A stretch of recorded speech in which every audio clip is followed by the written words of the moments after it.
Bankheads then bragged to the press that they were hoarding the bailout money and using it to buy up smaller, healthy banks and insurance companies. Their plan was working like a charm. Next, the central bankers loaned the federal government back $787 billion of our own money at interest for President Obama's so-called stimulus package. And just like the banker bailout, Congress was given less than an hour to read the 1,070-page-plus stimulus bill. Barack Obama, who had pledged on the campaign trail to wait 5 days before a bill could be voted on so that the Congress and the people could have a chance to read it, said that the stimulus was too important and it had to be passed before anybody could see it or read it, or the crisis would turn into a catastrophe. Doing little or nothing at all will result in even greater deficits, even greater job loss, even greater loss of income, and even greater loss of confidence. Those are deficits that could turn a crisis into a catastrophe, and I refuse to let that happen. After its Friday passage, in gangster fashion, President Barack Obama took a 4-day vacation and said that there was no rush to sign it. The spending bill was really a takeover bill, designed to further federalize the states and to pay off rich donors that had donated to both parties. As the world slid deeper into depression, the bankers celebrated the fire sale that they had created. I believe the phrase burdens of the office is overstated. Yeah, it's kind of like, why me? Oh, the burdens, you know. Why did the financial collapse have to happen on my watch? It's just pathetic, isn't it? Self-pity. And I don't believe President-elect Obama will be full of self-pity. With their access to unlimited fiat capital, they could now buy up sectors of the world economy not already controlled by them. For over a century, the Anglo-American establishment had worked to bring the world system to this point. Artificially engineered global bankruptcy. In an address before the Trilateral Commission in June of 1991, David Rockefeller laid out the elite's ultimate goal. The supranational sovereignty of an intellectual elite and world bankers is surely preferable to the national autodetermination practiced in the last centuries. Now that the bankers were holding the world hostage, they issued their ultimatum. The only solution to restart the global economy would be to set up a planetary government ruled by a new Bank of the World, a Bank of the World owned and controlled by them. Suddenly, hundreds of prominent publications announced the solution, the people's only salvation. Time magazine, in an article titled "The New World Order," said that the new super bank would control the world's currencies and set interest rates, and that the new bank would, quote, knock the heads of bad countries like the United States. At a meeting of central bank heads and finance ministers dubbed Bretton Woods II, the plan for world government was unveiled by the very bankers that had engineered the collapse. Formerly sovereign countries would now pay their taxes directly to the banking cartel. Hundreds of new carbon taxes, controlling every facet of human activity, would only be the beginning. Now all the elite had to do was to sell the public on accepting the final phase of their takeover. And it's Obama's job to sucker the public into standing down so the bankers' agenda can move forward unhindered. Never before in U.S. history has the media gotten behind a president like they are behind Obama. The press has pulled out all the stops, bestowing a crown of infallibility upon Obama as the savior of the people. The elite are betting everything they've got on Obama's charisma and hoping that he can sell the world on their program of tyranny. Yes, there have been differences between America and Europe.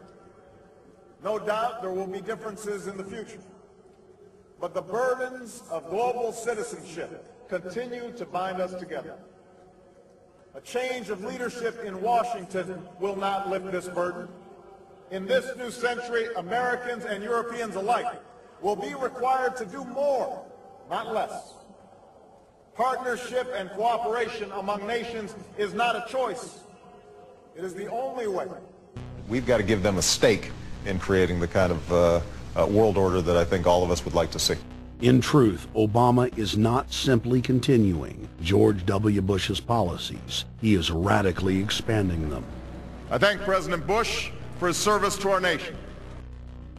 This film has documented the painful fact that Barack Obama's agenda is the complete opposite of what he has claimed it to be. Now we will reveal what Barack Obama and his controllers' true agenda is. Number 1.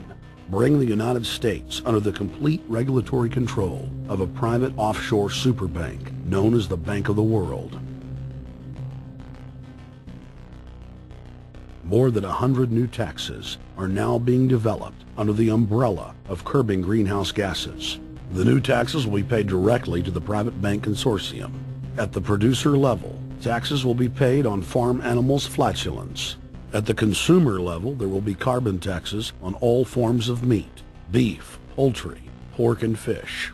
All cars will be fitted with satellite tracking boxes that will tax driving by the mile. And an added tax will be placed on all fossil fuels, including motor oil and natural gas. All plastic products will have a carbon tax added. Outdoor space heaters and fireplaces are to be taxed. All electricity produced by coal-powered plants will be taxed. Under the cap-and-trade system, citizens will be forced to pay taxes on thousands of products to private cap-and-trade services owned by Al Gore and other elitists. There will be taxes on light bulbs, water, trash pickup, air travel, train travel, bus, ship, medicine, steel production, mining, clothing, laundry, asphalt are just a few of the new taxes to be levied. But to truly transform our economy, to protect our security and save our planet from the ravages of climate change, we need to ultimately make clean, renewable energy the profitable kind of energy. So I ask this Congress to send me legislation that places a market-based cap on carbon pollution and drives the production of more renewable energy in America. That's what we need.